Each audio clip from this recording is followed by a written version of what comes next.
Good morning, this is Bo from Autophiles. I'm in Langkawi today. Sunny day, bright day, beautiful morning. I am reviewing a car, the Proton X70 premium model, yeah. So it has got all the blings and all the electronic gadgets and active safety, but it's a two-wheel drive. I know we have been a bit late to the party when it comes to reviewing the Proton X70. The reason why we decided to wait to do the review is because I've test driven this car before, did some shoot with Subhash regarding this car before, and only now, after I've driven this car for many days and over a period of a few months, that I've decided that I can give it a relatively impartial review.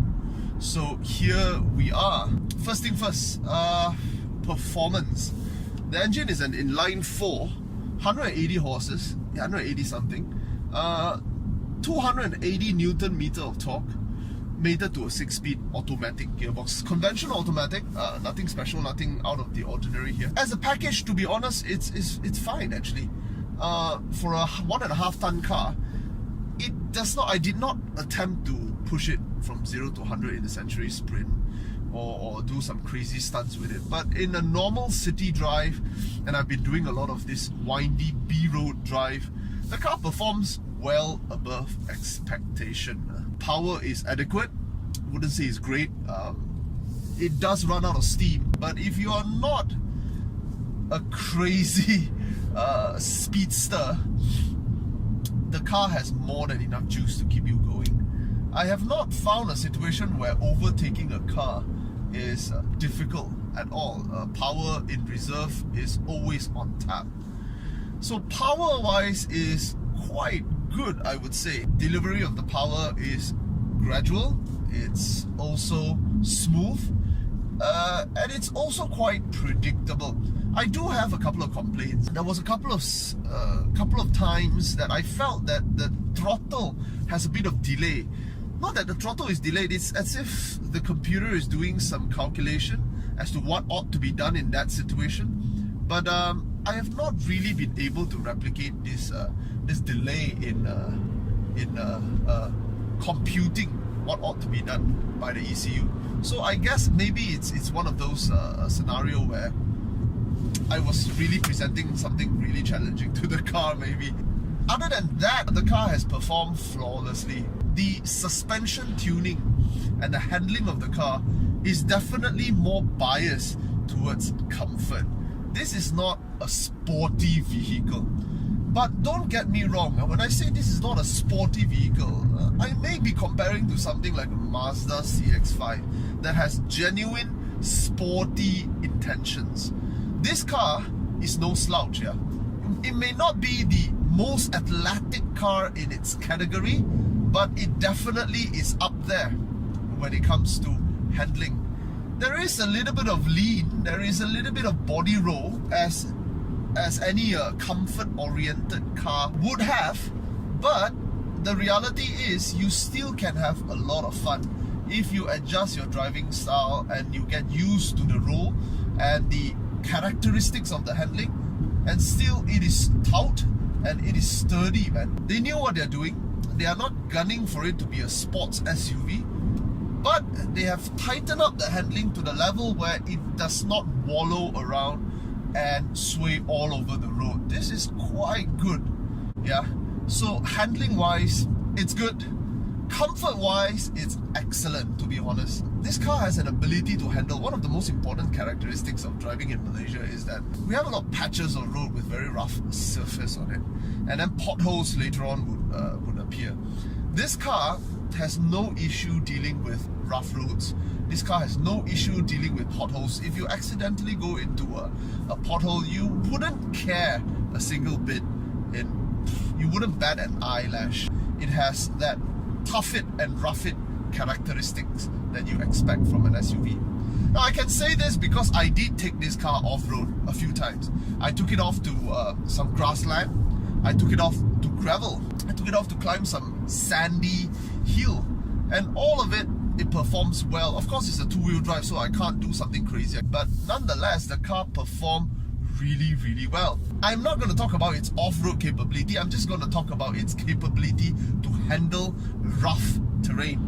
And it's quite good. But to be honest, I mean, any initial performance worry that you have should be alleviated, because while this car is a new car in Malaysia, this car has been launched in 2016 in China. Now today they've sold 700,000 units.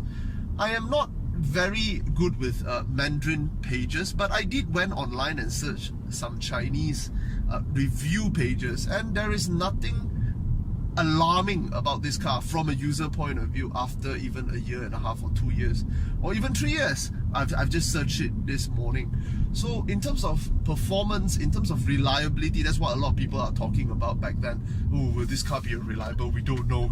Yeah, well, it's been 3 years. It's been 3 years since it's launched in 3.5 years since it's launched in China, and there is nothing alarming about this vehicle. So yeah, there you go. Nothing to worry about.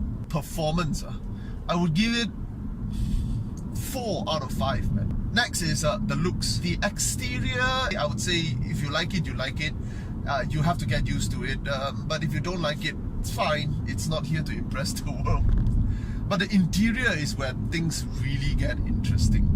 The use of material here, it has leather seats, and the color of the leather is gorgeous, man. The material inside here all feels like you're in a car that is at least 250,000 ringgit and above. The leather on the steering wheel is very, very premium in its feel. All of the plastics are soft touch plastics, those that you can touch. There was a bit of an unfortunate fixed stitch here. This chrome bit on the handle is real metal, man. It's real metal. All of the material is amazing. The design, however, yes, it's a little bit aged, especially this part. I don't know why the center aircon vent has a little bulge to it and overly designed elements to it. But other than that, this piece of metal brush with incorporated display is just gorgeous, man. Anyone that gets in here would notice that the lever, which is incorporated into the door handle, into as if it's a one-piece item. This is so premium, and the design of this door handle is something you see in very, very expensive vehicles like Porsches and Maserati. And it's so well built, you know, everything is so well screwed together. This is something I noticed with Chinese car, not just Geely, but also things like Haval. Their vehicle are very, very well screwed together. They pay attention to these things compared to compared to Japanese car. Now, if you were to step into a Mazda, for example, you feel that everything is a little bit flimsy. It is as if the engineering designed the vehicle, put just enough screw to tighten it together, to hold it together. Now, with rough usage, of course, this thing will break over time, and they will start flexing. Overall, I am very, very impressed with the interior build quality, and this is extremely important because you spend most of your time inside the car. While the outside looks may not be a perfect 5 out of 5, the interior is a very high 4 out of 5. Now, that leads me to value. Is this car good value? This particular unit is 123,000 ringgit. But it doesn't have to be 123. It starts from 99, but you're missing quite a few items if I'm not mistaken.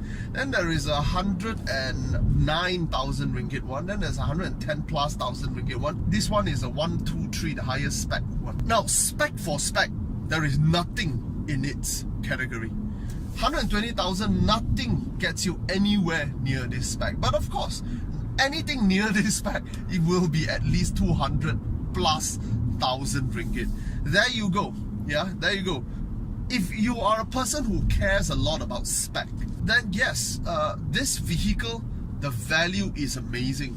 Active safety, the Hey Proton thing, the infotainment unit, the amount of electronic gadgets that you get here, the features that you get here, it's beyond any of its competitor. But if you're a bit more like me, where spec and all this bling does not really matter, what matter is the vehicle, the drivetrain itself, then let's do some comparison. We may have some contenders.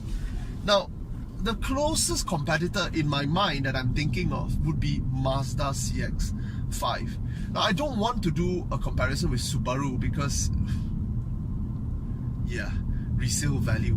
So coming back to a vehicle that more mainstream, the closest competitor is Mazda CX-5 because it has one model that is around 130,000 ringgit. Now, the 2-litre Mazda CX-5, 130,000 ringgit versus this 123,000 ringgit. Which one would be a better deal? Now, of course, in terms of dynamics, the Mazda CX-5 wins hands down. The car has a very athletic soul, so dynamic wise it wins. However, the problem with the 2-litre Mazda CX-5, the Achilles heel itself is the engine. The engine was, I don't know why, maybe the car was designed and tuned for a 2.5, then they decided to plonk a 2-litre engine. I know it doesn't sound very possible, but genuinely the 2-litre CX-5 feels under-tuned. Not very well put together. The car is sporty, the car is really dynamic in its handling. However, the engine roughens up at just the right speed that when the spirit of zoom zoom kicks in. And I don't feel this in a 2.5, but of course, given I haven't driven a 2.5 CX-5 actually, but I've driven recently the 2.5 CX-8, and it's amazing. The engine is amazing. It screams and it sings and it's eager and it's willing. It's so good. So, to be honest, if you want a dynamic vehicle, which is more dynamic than this car, and close to this price range, the CX-5 would be a possible choice, but not the 2-litre. You must get the 2.5-litre. And therein lies the problem. The 2.5-litre is not 130,000 ringgit. If I'm not mistaken, it's a full 50,000 ringgit more expensive. 40 over to 50,000 ringgit more expensive than this vehicle. And that puts it at a significant disadvantage. That's the price of a Myvi, man. A little bit difficult to justify. On top of that, if you're not comparing with the full spec version of this and you're going for the 109,000 ringgit one, then you're talking a full 60,000 ringgit difference. Nothing comes close to this in terms of value, to be honest. In terms of value, it's still a 5 out of 5. So this is Autophiles Bo's review of the X70 Proton. Overall, is a 4.5 out of 5. Very few complaints, praises all around. If you are paying 30,000-40,000 ringgit just because you're avoiding Proton, well, let's just say, ask yourself what you can do with an additional 300 to 400 ringgit a month. What you can do.